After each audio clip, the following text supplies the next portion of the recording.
yaitu BEM UGM nyatakan mosi tidak percaya kepada rektornya. Nah, karena itu saya akan bikin dulu sebelum kita membahas lebih lanjut pertanyaan, apakah Anda percaya keterangan UGM tentang keaslian ijazah Jokowi, ya? Ijazah Jokowi. Itu coba kita tanyakan kepada sobat RH sekalian. Jawaban A-nya percaya, jawaban B-nya tidak percaya. Kemudian kita kasih room ragu-ragu, ya, ragu-ragu. Oke, sobat RH sekalian, kita post ya. Nih ya, BEM UGM nyatakan mosi tidak percaya kepada rektor Ova Emilia, ya. Karena rektor ini ya ya gitu. Oke, coba kita bacakan beritanya dari tempo.co politik ya. Coba kita bacakan. BEM UGM nyatakan mosi tidak percaya kepada rektor. BEM UGM menuntut agar rektor mereka menyatakan mosi tidak percaya kepada lembaga negara. Oke. Tempo.co Jakarta. Badan Eksekutif Mahasiswa Keluarga Mahasiswa Universitas Gadjah Mada secara terbuka menyatakan mosi tidak percaya terhadap rektor UGM Ova Emilia. Sikap itu disampaikan Ketua BMKM UGM Tio Ardianto dalam pernyataan resmi yang beredar pada Sabtu 25 Mei 2025. Kemudian, kami hanya ingin mengembalikan marwah UGM sebagai kampus kerakyatan yang artinya harus berpihak semata-mata demi kepentingan rakyat dan bukan kepentingan penguasa, kata Tio saat dikonfirmasi melalui aplikasi perpesanan Sabtu 24 Mei 2025. Dalam pernyataan tersebut, BMKM UGM menilai UGM telah turut berperan dalam membesarkan kekuasaan mantan Presiden Joko Widodo Jokowi yang kala itu masih menjabat. Menurut Tio, Jokowi merupakan pembunuh demokrasi. Menurut Tio, meski kini pemerintahan dipimpin Prabowo Subianto dan Gibran Raka Buming Raka, kekuasaan hari ini tetap merupakan kelanjutan dari kehendak politik Jokowi. UGM mestinya turut bertanggung jawab dengan menegaskan keberpihakannya, ucap Tio. Ya. Dan banyak mahasiswa, banyak dosen UGM itu menjadi dalam tanda kutip budaknya rezim, ya, tidak lagi menunjukkan sikap kritis dan independen sebagai seorang pengajar. Di fakultas hukum ada, di fakultas Visipol banyak, di fakultas-fakultas lain juga barangkali banyak. Pernyataan ini disampaikan sebagai respons atas sikap kampus yang dinilai tidak tegas menyikapi dinamika politik nasional. BEM UGM menuntut agar rektor mereka menyatakan mosi tidak percaya kepada lembaga negara. Mereka menilai penyelenggaraan diskusi akademik saja tidak cukup. UGM telah menyelenggarakan kegiatan diskusi yang mengkritik realitas politik hari ini yang tidak lebih dari sebuah akrobat dalam panggung media sementara ketidakadilan dan penindasan terus tetap serta senantiasa terjadi di mana-mana, ujarnya. Tio mengatakan mahasiswa tidak akan mencabut sikap mosi tidak percaya kepada rektor Ova Emilia selama kampus tidak menyatakan sikap politik yang jelas terhadap rezim hari ini. BMKM UGM menyatakan mosi tidak percaya kepada rektor UGM Ova Emilia. Mosi ini tidak akan kami cabut dan kami akan tetap tidak percaya sampai rektor UGM menyatakan mosi tidak percaya ke rezim Prabowo Gibran atau yang setara dengannya sebagai penegasan keberpihakan kepada rakyat, tutur Tio. Mana berani Ova Emilia. Soal ijazah aja dia nggak berani, ya. Tempo telah berupaya untuk menghubungi rektor UGM Ova Emilia. Hingga berita ini ditulis, pihak rektorat UGM belum memberikan tanggapan atas pernyataan mosi tidak percaya dari BMKM UGM tersebut, ya. Oke, sobat RH sekalian, mosi tidak percaya, ya, luar biasa. Memang tidak spesifik disebutkan soal ijazah dan lain sebagainya. Tapi kalau kita lihat pernyataan implisit di dalamnya. Pertanyaannya adalah mengapa tidak percaya, ya? Kenapa tidak to the point soal ijazah misalnya? Saya kira memang, ya, mahasiswa selalu punya sikap sendiri. Dia tidak mau misalnya dia seolah-olah ditunggangi oleh kepentingan. Nah, itu pinternya, ya, media massa yang memframing seolah-olah Roy Suryo dan kawan-kawan itu adalah satu pihak. Pihak lain adalah pihak Jokowi. Jadi dibenturkan begitu. Padahal harusnya, ya, ini bukan antara Roy Suryo CS melawan Jokowi CS. Ini adalah antara orang yang ingin memperjuangkan kebenaran dengan orang yang ingin menutupi kebenaran. Karena sederhana rumusnya, semakin Jokowi tidak transparan terhadap ijazahnya, maka orang akan bertanya, ini ijazahnya benar asli atau enggak? Orang tidak melihat Bareskrim itu sebagai sebuah yang final. Nah, kita bisa buktikan dari apa yang disampaikan, ya. Jadi memang kepercayaan orang terhadap Bareskrim itu rendah sekali. Kurang dari 10% orang setuju dengan pernyataan Bareskrim tersebut. Jadi masih makin banyak orang yang menganggap bahwa apa yang disampaikan Bareskrim itu tidak benar. Begitu saudara sekalian. Jadi ini adalah hal yang perlu kita pahami, ya. Yang namanya suara rakyat itu suara kebenaran, tidak bisa dia dibungkam. Orang yang bisa membungkam suara kebenaran itu, ya, itu paling ya berhadapan dengan orang yang takut lapar, ya, orang yang takut tidak berkuasa, orang yang takut kehilangan kenikmatan hidup dan lain sebagainya. Tetapi kalau dia betul-betul berada di jalan yang insya Allah terus lurus, ya susah untuk dibungkam. Nah, mahasiswa to some extent adalah entitas yang barangkali belum belum takut akan realitas hidup, belum menjadi bawahan orang, belum bekerja, belum ini, belum itu. Nanti akan terbukti bagaimana gerak langkahnya ketika dia sudah hidup di masyarakat. Tetapi mahasiswa sebagai trigger, ya, of change, ya. Saya tidak bilang agents lagi mungkin, ya, not agent anymore, atau trigger of change, itu ya tetap diperlukan perannya. Jadi walaupun saya mengatakan terlambat, ya, tetapi memang yang namanya kepengurusan BEM itu kan selalu berubah-ubah. Itulah kelemahannya, sehingga kadang-kadang ada diskontinuitas. Tapi walaupun diskontinuitas sebuah pernyataan, benang merahnya masih bisa kita rasakan, ya, bahwa mereka adalah orang yang kritis, orang yang selalu di garda terdepan untuk mengatakan apa yang benar adalah benar, yang salah adalah salah. Dan ini inline dengan kalau kita lihat sikap netizen terhadap Bareskrim, itu jelas bahwa sampai pukul 18.00 23 Mei misalnya, perbandingan orang yang setuju dan tidak setuju Bareskrim itu yang setuju itu 93% sudah. Yang tidak setuju Bareskrim maksud saya, ya. Yang sekali lagi yang tidak setuju Bareskrim jangan dipotong di bagian ini. Sementara yang setuju Bareskrim itu hanya di bawah 10%. Sayangnya saya tidak bisa membaca ini lagi-lagi karena formatnya berbeda, ya. Coba saya kirimkan ke Jido untuk dibaca berapa persen yang posisi terakhir itu, ya, sikap netizen terhadap hasil Bareskrim itu. Coba dibaca. Yang slide terakhirnya, ya, yang bentuknya bulat-bulat itu. Kemarin saya minta bantuan Reski membacanya, sekarang minta bantuan Jido untuk membacanya. Oke. Dan tadi saya, sobat era sekalian, juga menyampaikan polling mengenai kepercayaan masyarakat terhadap keterangan UGM tentang keaslian ijazah Jokowi.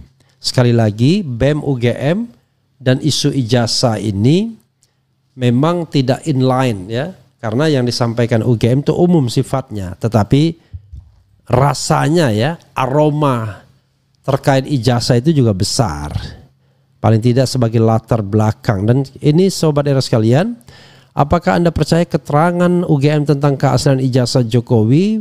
Baru 707 yang voting, percaya itu 4%, tidak percaya 94%, ragu-ragu 2%. Nanti kita bikin semua, ya. Apakah Anda percaya dengan menteri ini? Percaya, tidak percaya, ya. Jadi biar menteri itu dievaluasi terus-menerus. Walaupun sebenarnya ada sentimen di sini, ya, yang tetapi penting diketahui. Sama seperti misalnya soal Bareskrim, ketika saya pollingkan sampai saat ini itu yang mengisi polling sudah 120-an ribu dan mayoritas mengatakan tidak percaya dengan Bareskrim. Ini 126.000 sudah ya. Apakah Anda percaya dengan keterangan polisi bahwa ijazah Jokowi asli? Yang dari 126.000 yang voting, yang percaya cuma 8%, tidak percaya 88%, kemudian ragu-ragu 3%. Jadi kalau ini 101, ini adalah problem pembulatan ya, dibulatkan ke atas. Tetapi kalau distribusinya berubah nanti dia akan 100%. Kalau kita lihat ini 91, malah 99% ya, karena pembulatan. Begitu sobat RH sekalian ya.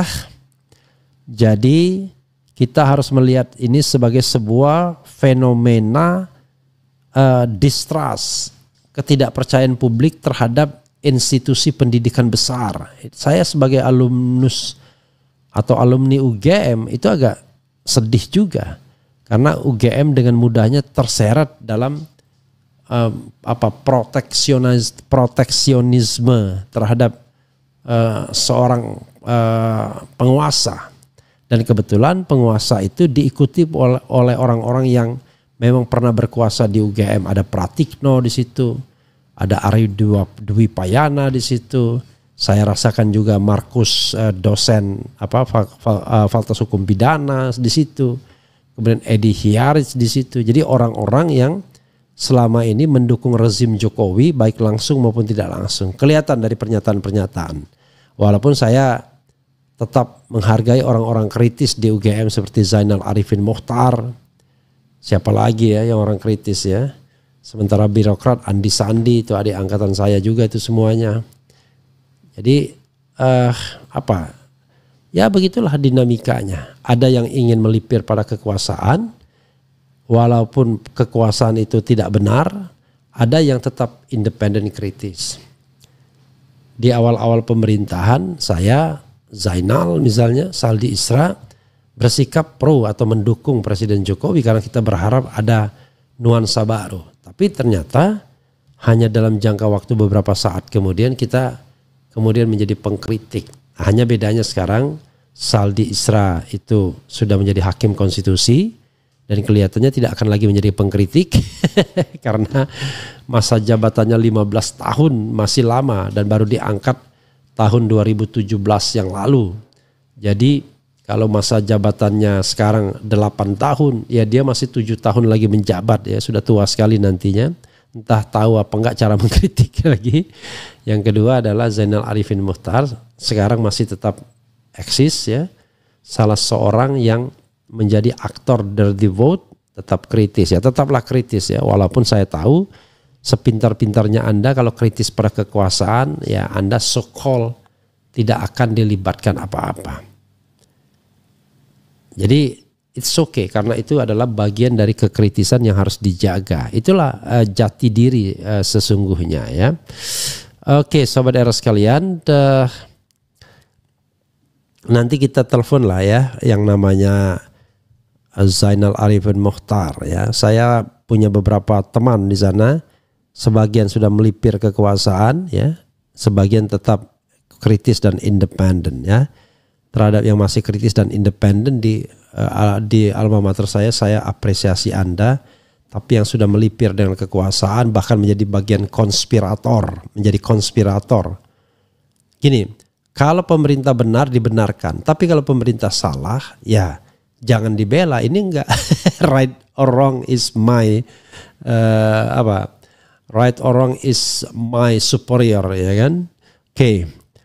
Apakah Anda percaya? Coba kita lihat perkembangan ininya. Sudah 1.200 yang voting, yang percaya 4%, yang tidak percaya 94%, ragu-ragu 1%.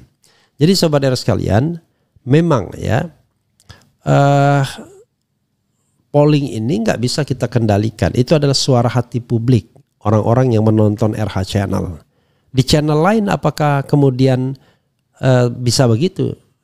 Ya coba saja diadu. Ada nggak channel yang setara dengan channel ini yang bisa membuat polling dengan pertanyaan yang sama dengan diikuti oleh 126.000 voters? Karena kalau dimobilisasi itu akan ribet juga. Nah, ini kan tidak ada mobilisasi. Itu yang paling penting. Itu namanya suara hati nurani publik. Jadi kalau misalnya ada yang memang sebanding ya silahkan. Kalau yang sebanding. Tapi kalau tidak sebanding ya jangan ngomong ya. Begitu. Bukan. Ya silahkan aja ngomong. Tapi Anda tidak sebanding. Oke. Apalagi survei-survei ya. Yang menurut saya kadang-kadang patut dipertanyakan. Apakah ini survei benar? Atau survei yang sebenarnya sudah didesain untuk memberikan angka baik kepada seseorang atau penguasa. Itu juga kita harus kritis. Karena survei itu bisa dikendalikan. Yang nggak bisa dikendalikan begini. Polling seperti ini nggak bisa dikendalikan. Walaupun bias Refli Harun. Karena ini penonton Refli Harun. Tapi kan tidak tertutup kemungkinan juga orang-orang yang kontra untuk mengisi polling ini kan at any time. Kalau Anda punya kekuasaan, Anda bisa mobilisasi itu loh, tolong di vote Refli Harun dan lain sebagainya. Tapi yang jelas faktanya adalah 88% tidak percaya terhadap hasil Bareskrim. Jadi itu mutlak sekali dari 126.000 voters ya, atau orang yang memberikan suara. Walaupun ada kemungkinan mereka memberikan suara berkali-kali. Saya tidak tahu apakah bisa ya, atau tidak ya. Misalnya dari device yang sama, mereka bisa memberikan suara berkali-kali. Tapi ya saya serahkanlah. Ini bukan metodologi survei, tetapi paling tidak sebagai gambaran bahwa 126.000 votes itu 88% tidak percaya Bareskrim Mabes Polri. Tadi berapa angkanya? Angka perbandingan jumlah netizen yang setuju dan tidak setuju dengan hasil Bareskrim. Yang terakhir aja, hasil terakhir. Pukul 18.00 WIB 23 Mei 2025 berapa itu? 93,9. Berapa? 93,9 itu yang tidak setuju Bareskrim, berarti yang setuju cuma 6,1. Bayangkan, mutlak sekali saudara sekalian. Coba ditampilkan yang ini ya di dalam sini biar kita bisa membacanya. Sudah ditampilkan ya. Oke. Sayangnya memang tidak semua device itu kompatibel untuk membaca data. Jadi sobat era sekalian, itu ada data yang sudah ditampilkan dan ya data ini ya data yang diambil dari big data. Jumlahnya antara 1 sampai 2 juta. Nanti teman saya akan datang lagi untuk membahas semua ini. Begitu sobat era sekalian. Nanti kalau misalnya kita punya nomor kontak ketua BEM UGM, kita akan interview dia. Nah ini ya, perbandingan jumlah netizen yang setuju dan tidak setuju dan hasil Bareskrim. Pukul 09.00 WIB 23 Mei 2025. Itu yang setuju cuma 11,2%, tidak setuju 88,2%. Pukul 18.00 WIB 23 Mei 2025, yang setuju 6,1%, yang tidak setuju 93,9%. Dengan N kira-kira antara 1 sampai 2 juta. Begitu sobat era sekalian ya. Oke. Saya nanti coba apakah saya mau telepon Zainal atau tidak ya, coba Zainal Arifin Mokhtar, coba saya telepon dia, siapa tahu dia mau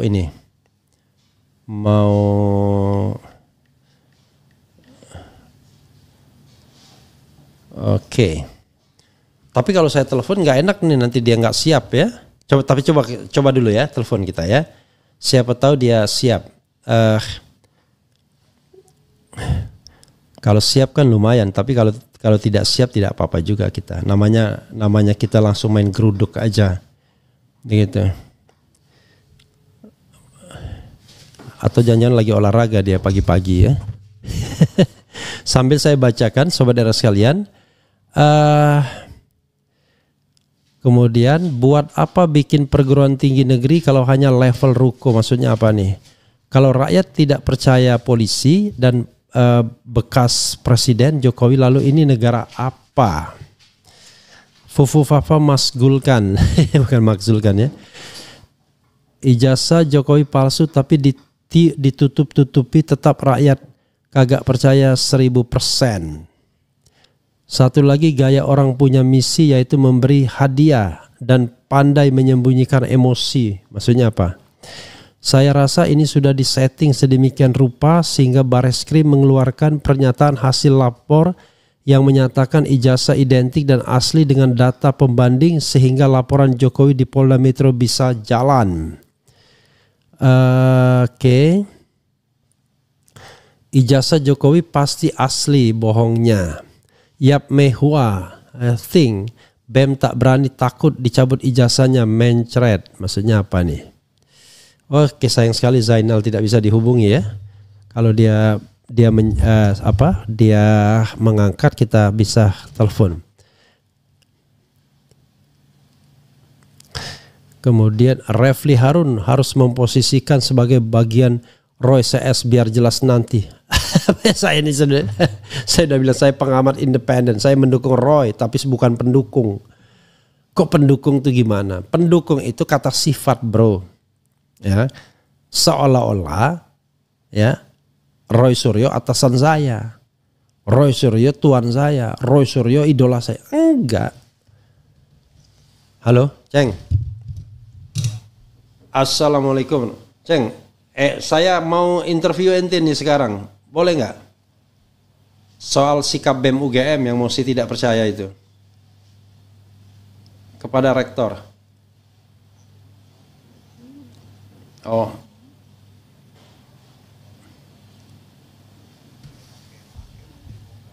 Oh, nggak ngerti saya. Ya udah kalau gitu. Oke. Memang di sini nggak ada alasannya memang. Gitu. Oke, saya ini lagi live loh ya. Ini salah satunya misalnya nih. Apakah Anda percaya keterangan UGM tentang keaslian ijazah Jokowi? Baru 2.200 yang voting, baru ya kira-kira 21 menit. Oke. Enggak, kalau gitu jangan. Maksudnya ini aja, ente sebagai sivitas UGM tuh gimana memandang ini?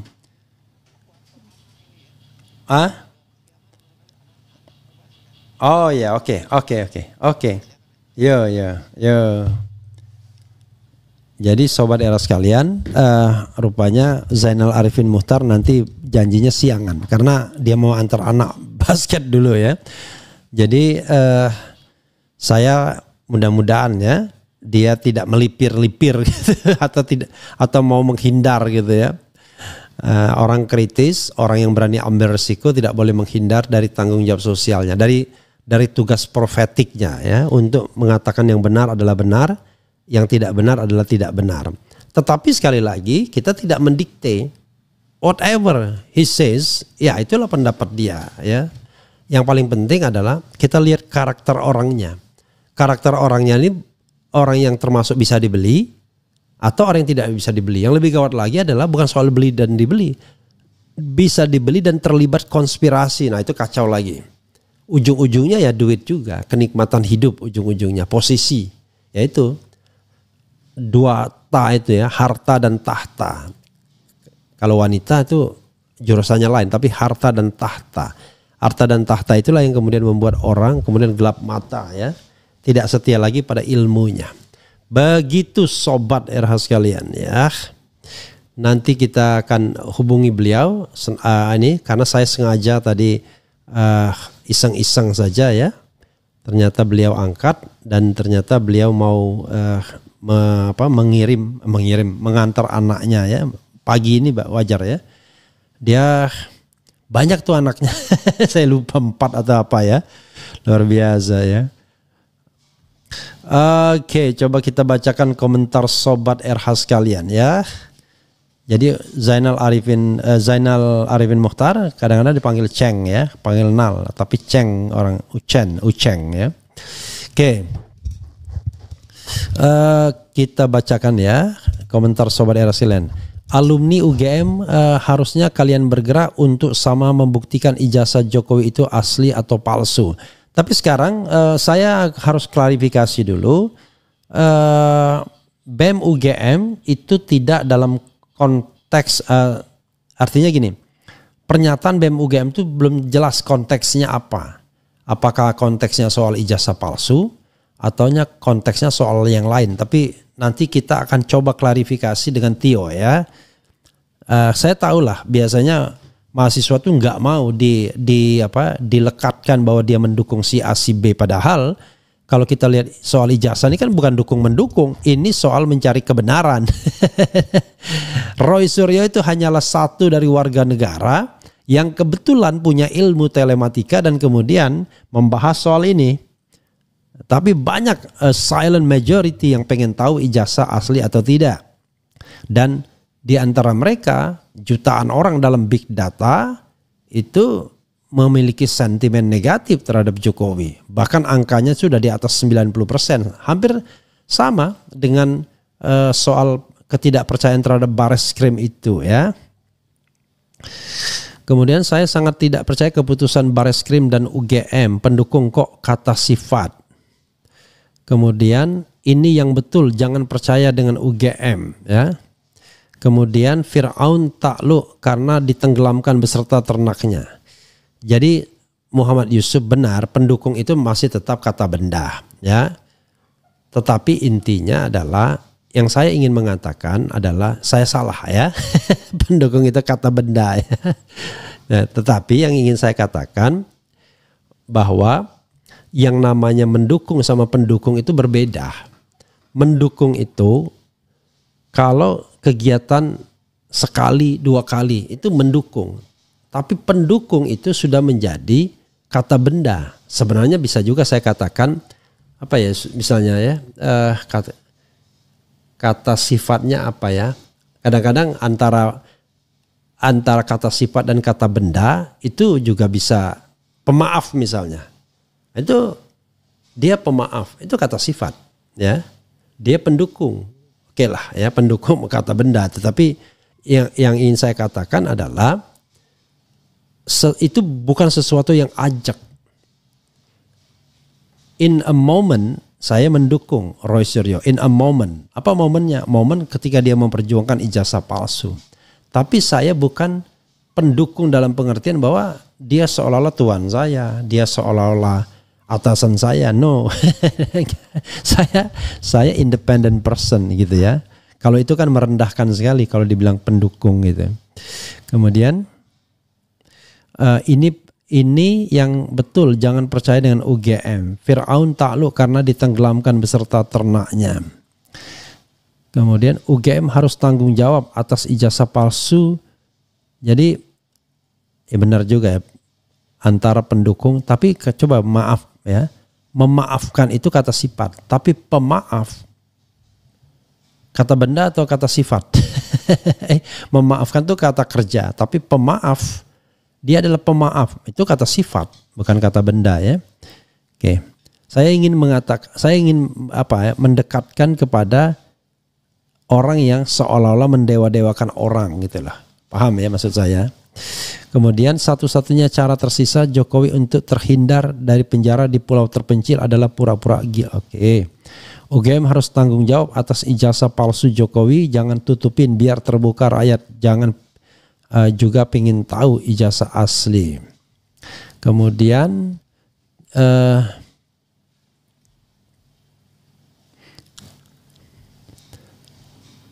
yang ngata-ngatain saya langsung saya hide ya. Kemudian mahasiswa adalah kaum terdidik idealis murni sebagaimana ilmu yang mereka dapat. Jika sudah tidak peka, tidak kritis pada keadaan rakyat, bangsa dan negara, wassalam, sudah ya. Kemudian apa lagi?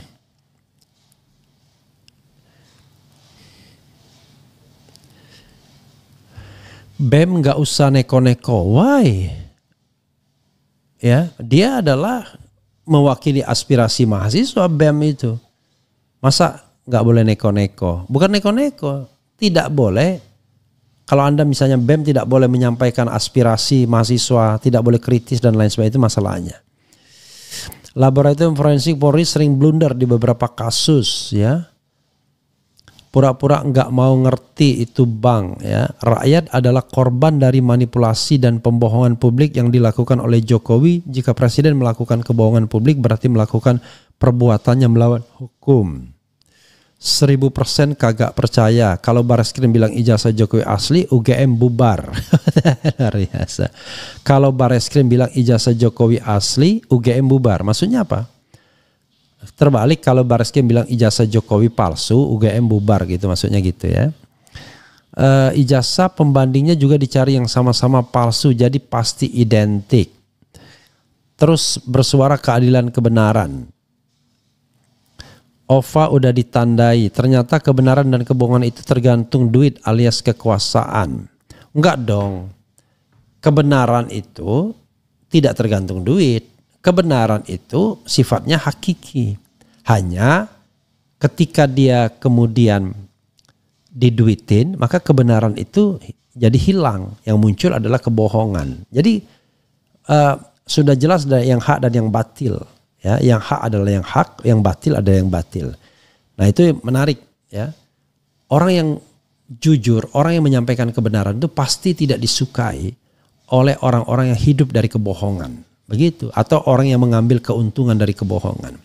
Jadi orang yang mengambil keuntungan dari kebohongan itu bisa jadi orang-orang yang dekat dengan kekuasaan. Dia tahu penguasa bohong, kekuasaan bohong, tapi dia bela terus-menerus karena dia mendapatkan keuntungan dari kebohongan tersebut. Ya, itu kata Plato kalau tidak salah. Itulah namanya manusia di Indonesia masih banyak sengkuni daripada tipu-tipu ijazah. Masih ada ijazah sederajat yaitu persamaan. Salam keren cadas. Kasus ijazah ini sudah terlanjur terbuka, makanya pihak penegak hukum tidak perlu diajari bahwa setiap jawaban dari proses harus melibatkan segala tokoh dan ahli yang independen. Jadi tidak perlu diajarin. Mereka harus paham bahwa harus melibatkan orang-orang yang independen, yang netral, yang saintifik dan lain sebagainya. Dan tantangan Risman adalah objektif. Berani enggak Bareskrim Mabes Polri membuka metodenya dan metodenya itu bisa diuji di tempat lain? Kan sederhana untuk mengatakan itu asli atau tidak. Gelar. Oke. Siapa yang percaya Pak Era kalau ijazah seperti itu rakyat juga pernah sekolah, jadi tidak mudah dibodohi yang namanya ijazah. Jokowi lah yang urat malunya sudah putus ya. Salam keadilan buat Pak RH, sukses selalu. Begitu sobat Era sekalian ya, mudah-mudahan ini bermanfaat. Nanti kita akan hubungi Zainal Arifin Mohtar. Bagaimana observasi dia sebagai dosen yang sangat kritis terhadap fenomena UGM yang babak belur sekarang ini. Bayangkan, ketidakpercayaan publik terhadap UGM itu luar biasa sekarang gara-gara soal ijazah ini. Dan kita terakhir, coba kita lihat lagi. Sebagai alumnus UGM, saya merasa sedih dengan fenomena seperti ini. Bayangkan, universitas yang saya banggakan kok jadi begini. Ya itulah kalau universitas mendukung kekuasaan ya. Apakah Anda percaya keterangan UGM tentang keaslian ijazah Jokowi? 3.600 yang voting, percaya 5%, tidak percaya 94%, ragu-ragu 2% saja. Ya itulah yang terjadi. Begitu saudara sekalian ya. Wassalamualaikum warahmatullahi wabarakatuh. Keren cadas.